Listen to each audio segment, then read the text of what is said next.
Hello ಸ್ನೇಹಿತರೆ, ಈ ವಿಡಿಯೋದಲ್ಲಿ ನಾವೇನಪ್ಪ ಅಂತಂದರೆ SSC DGD 2025 ಕಂಪ್ಲೀಟ್ ಸಿಲೆಬಸ್ನ ಡಿಸ್ಕಸ್ ಮಾಡೋಣ. ಅಂದರೆ ಯಾವ ಟಾಪಿಕ್ಗೆ ಎಷ್ಟು ಮಾರ್ಕ್ಸ್ ಇದಾವೆ ಅಂತ ಡಿಸ್ಕಸ್ ಮಾಡೋಣ. ಆಲ್ರೆಡಿ ನಾವು ಏನಪ್ಪ ಅಂತಂದರೆ SSC GD ಎಕ್ಸಾಮ್ ಹೆಂಗೆ ನಡೆಯುತ್ತೆ ಮತ್ತು ಪ್ಯಾಟರ್ನ್ ಏನಿರುತ್ತೆ, ಯಾವ ರೀತಿಯಾಗಿ ಅವರು ಕಂಡಕ್ಟ್ ಮಾಡ್ತಾರೆ ಮತ್ತು ಯಾವ ರೀತಿಯ ಸೆಲೆಕ್ಷನ್ ಪ್ರೊಸೆಸ್ ಇರುತ್ತೆ, ಫಿಸಿಕಲ್ ಹೆಂಗಿರುತ್ತೆ ಅನ್ನೋದನ್ನು ಇಂಟ್ರೊಡಕ್ಷನ್ನ ಆಲ್ರೆಡಿ ಡಿಸ್ಕಷನ್ ಮಾಡಿದ್ದೀವಿ. ಇವಾಗ ಏನಪ್ಪ ಅಂತಂದರೆ ಯಾವ ಸಬ್ಜೆಕ್ಟ್ಗೆ ಎಷ್ಟು ಮಾರ್ಕ್ಸ್ ಇದಾವೆ ಅನ್ನೋದ್ರ ಬಗ್ಗೆ ಡಿಸ್ಕಸ್ ಮಾಡೋಣ. ಸೊ ಮೊದಲನೇದಾಗಿ SSC GD 2025 type of exam CB online test ಇರುತ್ತೆ. ಆಮೇಲೆ PET ಅಂದರೆ ಫಿಸಿಕಲ್ ಎಬಿಲಿಟಿ ಟೆಸ್ಟ್, PST, DMEಗಳು ಇರ್ತವೆ.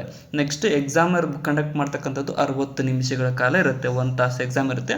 ಸೊ ಸ್ವಲ್ಪ ಈಸಿಯಾಗಿರುತ್ತೆ, ನೀವು ಆರಾಮಾಗಿ ಅಟೆಂಡ್ ಮಾಡಬಹುದಾಗಿದೆ. ಇನ್ನು ಎಕ್ಸಾಮಿನೇಷನ್ ಬಂದುಬಿಟ್ಟು 4ರಿಂದ 25ನೇ ತಾರೀಕು ಫೆಬ್ರವರಿ 2025ರವರೆಗೆ 4ರಿಂದ 25ರವರೆಗೆ ನಡೆಯುತ್ತೆ ಎಕ್ಸಾಮು. ಮ್ಯಾಕ್ಸಿಮಮ್ ಮಾರ್ಕ್ಸ್ ಎಷ್ಟಪ್ಪ ಅಂದರೆ 160 ಮಾರ್ಕ್ಸ್, 80 ಕ್ವಶನ್ಗಳಿರ್ತವೆ, 80 ಕ್ವಶನ್ಗಳು. ಸೊ ಒಂದು ಕ್ವಶನ್ಗೆ 2 ಮಾರ್ಕ್ಸ್ ಅಂತೆ, 160 ಮಾರ್ಕ್ಸ್ಗೆ ಈ ಕ್ವಶನ್ ಪೇಪರ್ ಇರುತ್ತೆ. ಅದೇ ರೀತಿಯಾಗಿ ಸೆಲೆಕ್ಷನ್ ಪ್ರೊಸೆಸ್ ನೋಡಿರಿ, ಆಲ್ರೆಡಿ ಡಿಸ್ಕಷನ್ ಮಾಡಿದ್ವಿ. Computer based examination, physical efficiency, physical standard, detailed medical. ಹೊಸ್ದಾಗಿ ಬಂದಿರೋರು ಏನಪ್ಪ ಅಂತಂದರೆ ಈ ವಿಡಿಯೋ ನೋಡಿಕೊಂಡು ಆ ವಿಡಿಯೋನ ಕೂಡ ಸ್ವಲ್ಪ ನೋಡಿಕೊಡ್ರಿ. ಆಲ್ರೆಡಿ ಬೇಸಿಕ್ ನಾಲೆಜ್ ನಿಮ್ಗೆ ಇರುತ್ತೆ, ಬಟ್ ಏನಪ್ಪ ಅಂತಂದರೆ ಒಂದು ಸ್ವಲ್ಪ ಅದ್ರ ಬಗ್ಗೆ ನಮಗೆ ಲಕ್ಷ್ಯ ಇರಬೇಕು. ಆಲ್ರೆಡಿ ಡೇಟ್ ಅನೌನ್ಸ್ ಆಗಿದೆ ಅಂತಂದರೆ ನೀವು ಫಿಸಿಕಲ್ ಪ್ರಾಕ್ಟೀಸ್ ಮಾಡ್ತಿರ್ಬೇಕಾಗತ್ತೆ ಮತ್ತು ಎಕ್ಸಾಮಿನೇಷನ್ ಪ್ರಾಕ್ಟೀಸನ್ನು ಆಲ್ರೆಡಿ ಸ್ಟಾರ್ಟ್ ಮಾಡಿರಬೇಕು. ಇನ್ನು types of question, objective type ಇರ್ತವೆ, MCQ ಕ್ವಶನ್ ಇರ್ತವೆ. ಅಂದರೆ ಒಂದು ಪ್ರಶ್ನೆ 4 ಆಪ್ಷನ್ಗಳಿರ್ತವೆ.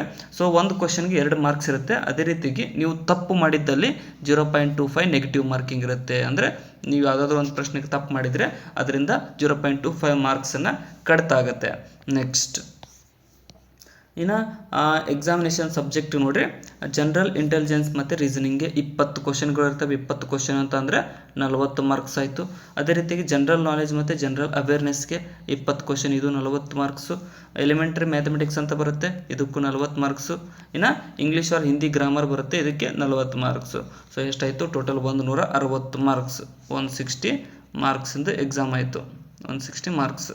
ನೆಕ್ಸ್ಟ್ ಏನಪ್ಪ ಅಂತಂದರೆ ಟಾಪಿಕ್ ವೈಸ್ ಡಿಸ್ಕಸ್ ಮಾಡೋಣ ಇವಾಗ. ಸೊ ಏನಪ್ಪ ಅಂತಂದರೆ ಟಾಪಿಕ್ ವೈಸ್ ಅಂತಂದರೆ ಜನರಲ್ ಇಂಟೆಲಿಜೆನ್ಸ್ ಮತ್ತು ರೀಸನಿಂಗ್ ಅಂತ ಬರುತ್ತೆ. ಸೊ ಜನರಲ್ ಇಂಟೆಲಿಜೆನ್ಸ್ ಮತ್ತು ರೀಸನಿಂಗ್ ಅಂತಂದರೆ ನಿಮ್ಮ ಸಾಮಾನ್ಯ ಒಂದು ಎಬಿಲಿಟಿನ ಚೆಕ್ ಮಾಡ್ತಾರೆ ಇಲ್ಲಿ. ಸೊ ಇಲ್ಲಿ ನೋಡಿ, ಕೋಡಿಂಗ್ ಮತ್ತು ಡಿಕೋಡಿಂಗ್ ಅಂದರೆ ಆಲ್ಫಾಬೆಟಿಕಲ್ ಕೋಡಿಂಗ್ ಇರುತ್ತೆ.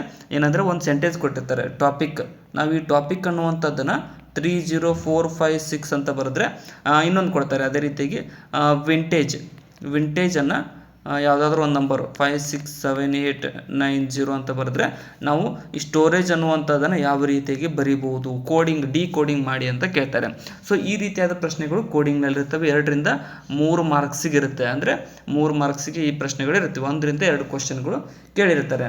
ಅದೇ ರೀತಿಯಾಗಿ ಮಿಸ್ಸಿಂಗ್ ಟರ್ಮ್, ಯಾವುದೇ ಒಂದು ಅಲ್ಫಾಬೆಟಿಕಲ್ ಆಗಲಿ ಒಂದು ಸೆಂಟೆನ್ಸ್ ಆದರೂ ಯಾವ ರೀತಿಯಾಗಿ ಮಿಸ್ಸಿಂಗ್ ಟರ್ಮ್ ಕೊಟ್ಟಿದ್ದಾರೆ. ಇಲ್ಲಿ ಸೆಂಟೆನ್ಸ್ 1, 2, 3, 4, 5, 6 ಅಂತ ಕೊಟ್ಟಿದ್ದಾರೆ. ಸೊ ಇಲ್ಲಿ ಮಿಸ್ಸಿಂಗ್ ಟರ್ಮ್ ಏನಿದೆ ಅನ್ನೋದನ್ನು ಕಂಡುಹಿಡಿಯಿರಿ ಅಂತ ಕೊಟ್ಟಿರ್ತಾರೆ.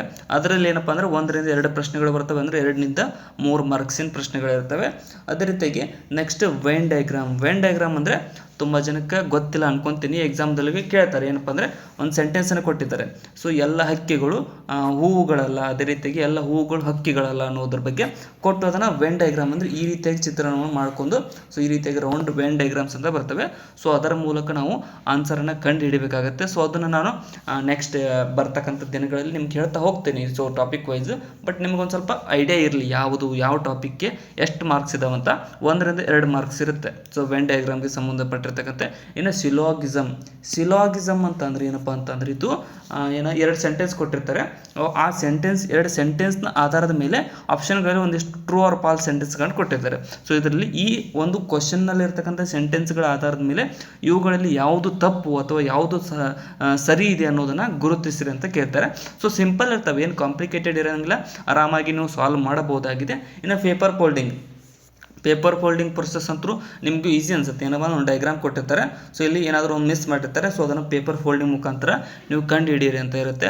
ಸೊ ಅದನ್ನು ಕೂಡ ಈಸಿ ಇರುತ್ತೆ. ಇನ್ನು ಆಡ್ ಒನ್ ಔಟ್ ಅಂದರೆ 4 ಆಪ್ಷನ್ಗಳಲ್ಲಿ ಯಾವುದು ವಿಭಿನ್ನ ಪದವನ್ನು ಗುರುತಿಸಿರಿ ಅಂತ ಇರುತ್ತೆ. ಇನ್ನು ಮ್ಯಾಥಮೆಟಿಕಲ್ ಆಪರೇಷನ್ಸ್, ಇಲ್ಲಿದೆ ನೋಡಿ ಮಾರ್ಕ್ಸ್. ಮತ್ತು ಸಿಲಾಗಿಸಮ್ಗೆ 1ರಿಂದ 2 ಪ್ರಶ್ನೆಗಳು, ಪೇಪರ್ ಫೋಲ್ಡಿಂಗ್ 1ರಿಂದ 2 ಮಾರ್ಕ್ಸ್, ಅದೇ ರೀತಿಗೆ ಆಡ್ ಒನ್ ಔಟಿಗೆ 3ರಿಂದ 4 ಮಾರ್ಕ್ಸ್ ಇರುತ್ತೆ. ಸೊ ನೋಡ್ಕೊಡ್ರಿ ಯಾವ ಪ್ಯಾಟರ್ನಲ್ಲಿ ಎಷ್ಟು ಪ್ರಶ್ನೆಗಳು ಬರ್ಬೋದು ಅಂತ.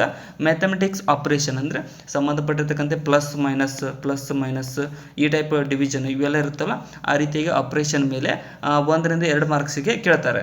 ಇನ್ನು ಅನಾಲಜಿ ಅಂದರೆ ಆ ಪ್ರಶ್ನೆಯನ್ನು ನಾವು ಅರ್ಥೈಸಿಕೊಂಡು ಅದನ್ನು ಆನ್ಸರ್ ಮಾಡಬೇಕಾಗುತ್ತೆ. ಅನಾಲಜಿಗೆ 2-4 ಮಾರ್ಕ್ಸಿಗೆ ಕೇಳ್ತಾರೆ. ಇನ್ನು ಸಿರೀಸ್ ಮಿಸ್ಸಿಂಗ್ ನಂಬರ್ ಅಂದರೆ ಯಾವುದೋ ಒಂದು ಸಿರೀಸ್ ಕೊಟ್ಟಿರ್ತಾರೆ 5, 7, 9, 11 ಅಂತ ಕೊಟ್ಟು ಇಲ್ಲಿ ಮಿಸ್ ಮಾಡಿ 15 ಕೊಟ್ಟಿರ್ತಾರೆ, ಇಲ್ಲಿ 13 ಬರುತ್ತೆ. ಈ ರೀತಿಯಾಗಿ ಮಿಸ್ಸಿಂಗ್ ನಂಬರನ್ನು ನೀವು ಕಂಡುಹಿಡಿಯಬೇಕಾಗುತ್ತೆ. ಸೊ ಅದಕ್ಕೆ ಮಿಸ್ಸಿಂಗ್ ನಂಬರ್ ಇದಕ್ಕೆ ಎಷ್ಟಪ್ಪ ಅಂದರೆ 4-5 ಮಾರ್ಕ್ಸಿಗೆ ಕ್ವಶನ್ಗಳು ಬರುತ್ತೆ. ಸೀಕ್ವೆನ್ಸ್ ಇದು ಕೂಡ ಸೀಕ್ವೆನ್ಸ್ ಆರ್ಡರ್ನಲ್ಲಿ ಇರ್ತಕ್ಕಂಥದ್ದು, ಇದರಿಂದ 1-2 ಮಾರ್ಕ್ಸಿಗೆ ಬರುತ್ತೆ. ಪಜಲ್ ಲೀನಿಯರ್ ಸಿಟ್ಟಿಂಗ್ ಅರೇಂಜ್ಮೆಂಟ್ ಅಂದರೆ ಒಂದು ಗುಂಪು ಐತಿ, ಹಿಂಗೆ ರೌಂಡ್ ಐತಿ. ಸೊ ಇದರಲ್ಲಿ 8 ಜನ ಹಿಂಗೆ ಕೂತಿದ್ದಾರೆ ಲೀನಿಯರ್ ಆಗಿ ಅಥವಾ ರೌಂಡ್ ಆಗಿ ಕುಂತಿದ್ದಾರೆ. ಸೊ ಅವ್ರದ್ದು ಯಾರು ಬಾಜುಕ್ಕೆ ಬರ್ತಾರೆ ಅನ್ನೋದ್ರ ಬಗ್ಗೆ ಕಂಡುಹಿಡೀರಿ ಅಂತ ಕೇಳ್ತಾರೆ. ಸೊ ಪ್ರಶ್ನೆಯಲ್ಲಿ ಅದೆಲ್ಲ ಇರುತ್ತೆ, ನಾವು ಅದನ್ನು ಸಾಲ್ವ್ ಮಾಡ್ಕೊತ ಹೋದಂಗೆ ನಮಗೆ ಅರ್ಥ ಆಗುತ್ತೆ.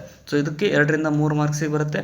ಮಿರರ್ ಇಮೇಜ್ ನೋಡಿ, ನಿಮ್ಮ ಪ್ರತಿಬಿಂಬವನ್ನು ಮಿರರ್ನಲ್ಲಿ ನೋಡಿದಾಗ ಹೆಂಗೆ ಕಾಣುತ್ತೆ ಅನ್ನೋದ್ರ ಬಗ್ಗೆ ಇರುತ್ತೆ. ಪ್ರತಿಬಿಂಬ ಆಗಲಿ ನಂಬರ್ಸ್ ಆಗಲಿ ಮಿರರ್ ಇಮೇಜ್ ಮೇಲೆ ಪ್ರಶ್ನೆಗಳಿರ್ತವೆ. 2-3 ಪ್ರಶ್ನೆಗಳು ಕೇಳ್ತಾರೆ. ಇನ್ನು ಹಿಡನ್ ಫಿಗರ್ಸ್ ಅಂದರೆ ಈ ಒಂದು 4-5 ತ್ರಿಭುಜ ಐತಿ, ಇದ್ರೊಳಗಡೆ ಮತ್ತೆ ರೌಂಡ್ ಕೊಟ್ಟಿರ್ತಾರೆ, ಈ ಟೈಪ್ ಫಿಗರ್ಸ್ ಕೊಟ್ಟಿರ್ತಾರೆ. ಸೊ ಇದ್ರೊಳಗಡೆ ಇರ್ತಕ್ಕಂಥ ಹಿಡನ್ ಫಿಗರ್ಸ್ಗಳನ್ನ ಒಳಗಡೆ ಅಳವಡಿಸಿಕೊಂಡಿರ್ತಕ್ಕಂಥ ಚಿತ್ರಣವನ್ನು ಕಂಡು ಹಿಡಿದಿರುತ್ತೆ. ಸೊ ಆಪ್ಷನ್ಗಳಲ್ಲಿ ನಾವು ಕಂಡು ಹಿಡಿಬೋದು, ಇದು ಕೂಡ ಈಸಿ ಇರುತ್ತೆ. ಇನ್ನು ಕಂಪ್ಲೀಟ್ ಫಿಗರ್ ಅಂದರೆ ಅರ್ಧ ತೆಗೆದಿರ್ತಾರೆ ಅವರು, ಹಿಂಗೆ ಕೊಟ್ಟಿರ್ತಾರೆ. ಸೊ ಅರ್ಧ ತೆಗೆದಿರ್ತಾರೆ, ಇವು 3 ತೆಗೆದಿರ್ತಾರೆ. ಸೊ ಇದನ್ನು ಬಿಟ್ಟಿರ್ತಾರೆ. ಸೊ ಇಲ್ಲಿ ಏನು ಬರುತ್ತೆ, ಯಾವ ರೀತಿಯಾಗಿ ಬರುತ್ತೆ ಅಂತ ಆಪ್ಷನ್ ಕೇಳ್ತಾರೆ. ಸೊ ಅದರಲ್ಲಿ ಕೂಡ 2-3 ಮಾರ್ಕ್ಸಿನ ಪ್ರಶ್ನೆಗಳು ಬರುತ್ತೆ. ನೆಕ್ಸ್ಟ್ ಹೋಗೋದಾದರೆ topic wise weightage elementary mathematics, ಇದು ಇಂಪಾರ್ಟೆಂಟ್ ನೋಡಿ. ಎಲಿಮೆಂಟ್ರಿ ಮ್ಯಾಥಮೆಟಿಕ್ಸ್ ಅಂದರೆ ಇದ್ರೊಳಗಡೆ ನೀವು ಮ್ಯಾಕ್ಸಿಮಮ್ ಮಾರ್ಕ್ಸ್ ಬರೋ ಚಾನ್ಸಸ್ ಇರುತ್ತೆ. ಯಾಕಪ್ಪ ಅಂದರೆ ಇದ್ರೊಳಗಡೆ ನಿಮ್ಗೆ ಸ್ಪೆಸಿಫಿಕ್ ಅಂತ ಇರುತ್ತೆ, ಅದೇ ರೀತಿಯಾಗಿ ನೀವು ಆನ್ಸರ್ ಮಾಡ್ಬೋದು ಮತ್ತು ಎಲ್ಲ ಪ್ರಶ್ನೆಗಳನ್ನು ಇಲ್ಲಿ ಅಟೆಂಡ್ ಮಾಡಬಹುದು. ಸಿಂಪಲ್ ಇಂಟ್ರೆಸ್ಟ್ ಮತ್ತು ಕಾಂಪೌಂಡ್ ಇಂಟ್ರೆಸ್ಟ್, ಸರಳ ಬಡ್ಡಿ ಮತ್ತು ಏನಪ್ಪ ಅಂದರೆ ಸಂಯುಕ್ತ ಬಡ್ಡಿ ಅಂತ ಕರಿತೀವಿ. ಇದಕ್ಕೆ 2-3 ಮಾರ್ಕ್ಸ್ ಇರುತ್ತೆ. ಅದೇ ರೀತಿಗೆ ಪ್ರಾಫಿಟ್ ಆ್ಯಂಡ್ ಲಾಸ್, ಲಾಭ ಮತ್ತು ಲಾಸ್ ಅಂದರೆ ಲಾಸ್ ಬಗ್ಗೆ 2-3 ಮಾರ್ಕ್ಸ್ ಸಿಗಿರುತ್ತೆ. ಮೆನ್ಸುರೇಷನ್ ಮೇಲೆ 3-4 ಮಾರ್ಕ್ಸ್ ಸಿಗಿರುತ್ತೆ. ಸೊ ನಾಳೆ ಕನ್ನಡದ ಸ್ಟೂಡೆಂಟ್ಸ್ಗಳು ಏನು ತಲೆ ಕೆಡಿಸ್ಕೋಬೇಡ್ರಿ, ಏನಪ್ಪ ಅಂದರೆ ಅದರ ಟಾಪಿಕ್ ವೈಸ್ ನಾನು ಡಿಸ್ಕಷನ್ ಮಾಡುವಾಗ ನಿಮಗೆ ಕನ್ನಡದಲ್ಲಿ ಅರ್ಥೈಸ್ತಾ ಡಿಸ್ಕಷನ್ ಮಾಡ್ತೀನಿ. ಇವಾಗ ಅಷ್ಟೇ ತಿಳಿದುಕೊಡ್ರಿ. ರೇಷನ್ ಆ್ಯಂಡ್ ಪ್ರೊಪೋರ್ಷನ್ಗೆ 2-3 ಮಾರ್ಕ್ಸ್ ಇರುತ್ತೆ. ನಂಬರ್ ಸಿಸ್ಟಮ್ ಅಂಕಿಅಂಶಗಳಿಗೆ 1-2 ಮಾರ್ಕ್ಸ್ ಇರುತ್ತೆ. ಟೈಮ್ ಆ್ಯಂಡ್ ವರ್ಕ್ಗೆ 2-3 ಮಾರ್ಕ್ಸ್ ಇರುತ್ತೆ. ಸಿಂಪ್ಲಿಫಿಕೇಷನ್ಗೆ 5-6 ಮಾರ್ಕ್ಸ್ ಇರುತ್ತೆ. 5-7 ಮಾರ್ಕ್ಸ್ ಇರುತ್ತೆ. ಇನ್ನು ಟೈಮ್, ಸ್ಪೀಡ್ ಮತ್ತು ಡಿಸ್ಟೆನ್ಸ್ಗೆ ಸಂಬಂಧಪಟ್ಟಿರ್ತಕ್ಕಂಥ ಪ್ರಶ್ನೆಗಳು 2-3 ಮಾರ್ಕ್ಸಿಗೆ. ಎವರೇಜ್ ಕಂಡುಹಿಡಿಯೋದು 2-3 ಮಾರ್ಕ್ಸಿಗೆ. DI 1-3 marks. ಸೊ ಈ ರೀತಿಯಾಗಿ ಪ್ಯಾಟ್ರನ್ ಇದೆ. ನೆಕ್ಸ್ಟ್ ಹೋಗೋದಾದರೆ ಏನಪ್ಪ ಇಂಗ್ಲೀಷ್ ಆರ್ ಹಿಂದಿ ಗ್ರಾಮರ್ ನೋಡಿರಿ, ನೀವು ಆಲ್ಮೋಸ್ಟ್ ಇಂಗ್ಲೀಷ್ ಗ್ರಾಮರ್ಗೆ ಅಟೆಂಡ್ ಮಾಡ್ತೀವಿ, ನಮ್ಮ ಒರಿಜಿನಲ್ ಲ್ಯಾಂಗ್ವೇಜ್ ಮೇಲೆ ಇರುತ್ತೆ. ಸೊ ನೋಡಿ, ಫಿಲ್ ಇನ್ ದ ಬ್ಲ್ಯಾಂಕ್ಸ್, ಬಿಟ್ಟ ಸ್ಥಳವನ್ನು ತುಂಬಿರಿ ಅಂತ ಅನ್ನೋದ್ರ ಮೇಲೆ 3-4 ಮಾರ್ಕ್ಸ್ ಇರುತ್ತೆ. ಅದೇ ರೀತಿಗೆ ಸೆಂಟೆನ್ಸ್ ಇಂಪ್ರೂವ್ಮೆಂಟ್ ಅಂದರೆ ಅದರಲ್ಲಿ ಏನಾದರೂ ಅವ್ರು ತಪ್ಪು ಕೊಟ್ಟಿರ್ತಾರೆ, ಅದನ್ನು ಇಂಪ್ರೂವ್ ಮಾಡಿ ಬರೀರಿ ಅಂತ ಕೇಳ್ತಾರೆ, ಅದು 2-3 ಮಾರ್ಕ್ಸ್ ಇರುತ್ತೆ. ಡಿಪೆಕ್ಷನ್, ಇದರಲ್ಲಿ ಕೂಡ ತಪ್ಪನ್ನು ಕೊಟ್ಟಿರ್ತಾರೆ, ಆ ತಪ್ಪನ್ನು ಕಂಡು ಹಿಡಿಯಿರಿ ಅನ್ನೋದ್ರ ಮೇಲೆ ಇರುತ್ತೆ, 3-5 ಮಾರ್ಕ್ಸಿಗೆ. ನೆಕ್ಸ್ಟ್ ಹೋಗೋದಾದರೆ ಐಡಿಯಮ್ಸ್ ಆರ್ ಫ್ರೇಸಸ್ ಮೇಲೆ 2-3 ಮಾರ್ಕ್ಸ್ ಇರುತ್ತೆ. ಇನ್ನು ಸಿನೋನೈಮ್ಸ್ ಅಂದರೆ ಸಮಾನಾರ್ಥಕ ಪದಗಳ ಮೇಲೆ 2-3 ಮಾರ್ಕ್ಸ್ ಇರುತ್ತೆ. ಆ್ಯಂಟೋನಿಮ್ಸ್ ಅದೇ ರೀತಿಗೆ ಇಲ್ಲಿ ಬಹಳಷ್ಟು ಜನದ್ದು ಮಾರ್ಕ್ಸ್ ಹೋಗ್ತವೆ, ಬಟ್ ಇದ್ರ ಮೇಲೆ ಒಂದು ಸ್ವಲ್ಪ ನಿಗಾ ಇರಲಿ. ವಿರುದ್ಧಾರ್ಥಕ ಪದ ಮತ್ತು ಸಮಾನಾರ್ಥಕ ಪದಗಳಲ್ಲಿ ಇವೆರಡು ಸೇಮ್ ವೇಟೇಜ್ ಕೊಡ್ತವೆ, ಬಟ್ ಇಲ್ಲಿ ಬಹಳಷ್ಟು ಜನ ಮಾರ್ಕ್ಸನ್ನು ಕಳೆದುಕೊಡ್ತಕ್ಕಂಥದ್ದು, ಸ್ವಲ್ಪ ಇದ್ರ ಮೇಲೆ ನಿಗಾ ಇರಲಿ. ಇನ್ನು ಒನ್ ವರ್ಡ್ ಸಬ್ಸ್ಟಿಟ್ಯೂಷನ್ ಅಂದರೆ ಒಂದು ಸೆಂಟೆನ್ಸನ್ನು ಕೊಟ್ಟಿರ್ತಾರೆ, ಅದರ ಒನ್ ವರ್ಡ್ನಲ್ಲಿ ನಾವು ಯಾವ ರೀತಿಯಾಗಿ ಹೇಳಬಹುದು ಅಂತ ಕೇಳ್ತಾರೆ. ಅಂದರೆ ನಾಸ್ತಿಕ ಅಂತಂದರೆ ಏನು ನೋಡಿ, ದೇವರಲ್ಲಿ ನಂಬುವವನು ನಂಬದೇ ಇರೋವನು, ಅದರಲ್ಲಿ ಯಾವುದೇ ಇದ್ವು ಆ ರೀತಿಯಾಗಿ ಕೊಟ್ಟಿರ್ತಾರೆ ಸೆಂಟೆನ್ಸ್, ಅದನ್ನು ಆನ್ಸರ್ ಮಾಡಿ ಆಪ್ಷನ್ಗಳಲ್ಲಿ ಮುಖಾಂತರ ಆನ್ಸರ್ ಮಾಡಿ ಅಂತ ಇರುತ್ತೆ. ಸೊ ಅದರಲ್ಲಿ ಕೂಡ 1-2 ಮಾರ್ಕ್ಸ್ ಇರುತ್ತೆ.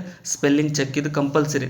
ಇದರಲ್ಲಿ 1-2 ಮಾರ್ಕ್ಸ್ ಅಂದರೆ ಯಾವುದೇ ಒಂದು ಸೆಂಟೆನ್ಸ್ನ ಕೊಟ್ಟು ಅದು ವಾಕ್ಯವನ್ನು ವರ್ಡನ್ನು ಕೊಟ್ಟು ಅದರ ಸ್ಪೆಲ್ಲಿಂಗ್ ಸರಿಯಾಗಿರುವುದನ್ನು ಗುರುತಿಸಿರಿ ಅಂತ ಕೇಳ್ತಾರೆ. ಇದು ಕೂಡ ಇಂಪಾರ್ಟೆಂಟ್ ಆಗುತ್ತೆ. ಇದರ ಮೇಲೂ ಕೂಡ ಇರುತ್ತೆ 1-2 ಮಾರ್ಕ್ಸಿಗೆ ಸಂಬಂಧಪಟ್ಟಿರ್ತಕ್ಕಂತೆ. ನೆಕ್ಸ್ಟ್ GS ಜನರಲ್ ಸ್ಟಡೀಸ್ ಮತ್ತು GK ಸ್ಟ್ಯಾಟಿಕ್ GK ಅಂತ ಕರಿತೀವಿ. ಸೊ ಇದರಲ್ಲಿ ಏನಪ್ಪ ಅಂತಂದರೆ ಭಾಳ ಈಸಿ ಇರುತ್ತೆ. ಇದು ಏನು ಸ್ಪೆಸಿಫಿಕ್ ಇದಾವೆ, ಸ್ಪೋರ್ಟ್ಸಿಗೆ ಇರುತ್ತೆ, ಕರೆಂಟ್ ಅಫೇರ್ಸ್ ಮೇಲೆ ಇರುತ್ತೆ, ಅದೇ ರೀತಿ ಡ್ಯಾನ್ಸರ್ ಮೇಲೆ ಇರುತ್ತೆ, ಸಾಂಸ್ಕೃತಿಕ ಮೇಲೆ ಇರುತ್ತೆ. ಸೊ ಇದಕ್ಕೆ ಸ್ಪೆಸಿಫಿಕ್ ಟಾಪಿಕ್ ಇದಾವೆ, ಅವುಗಳನ್ನ ನೀವು ಓದ್ಕೊಂಡ್ಬಿಟ್ರೆ ಸಾಕು, ಇದನ್ನು ನೀವು ಆರಾಮಾಗಿ ಅಟೆಂಡ್ ಮಾಡಬಹುದಾಗಿದೆ. ಹಿಸ್ಟರಿಗೆ ಇತಿಹಾಸಕ್ಕೆ ಸಂಬಂಧಪಟ್ಟಿರ್ತಕ್ಕಂಥ 4-5 ಮಾರ್ಕ್ಸಿನ ಪ್ರಶ್ನೆಗಳಿರುತ್ತೆ. ನೆಕ್ಸ್ಟ್ ಜಿಯೋಗ್ರಫಿಯಲ್ಲಿ ಎಷ್ಟು ಭೂಗೋಳಶಾಸ್ತ್ರದಲ್ಲಿ 3ರಿಂದ 4 ಮಾರ್ಕ್ಸ್ ಪ್ರಶ್ನೆಗಳಿರುತ್ತೆ. ಪೊಲಿಟಿಗೆ ಸಂಬಂಧಪಟ್ಟಿರ್ತಕ್ಕ ರಾಜಕೀಯ ಶಾಸ್ತ್ರ 2ರಿಂದ 3 ಮಾರ್ಕ್ಸಿಗೆ, ಸೈನ್ಸ್ಗೆ ಸಂಬಂಧಪಟ್ಟಿರ್ತಕ್ಕಂಥ 4ರಿಂದ 5 ಮಾರ್ಕ್ಸ್, ಕರೆಂಟ್ ಅಫೇರ್ಸ್ 1 ಲೈನರ್ಸ್ ಇರ್ತವೆ.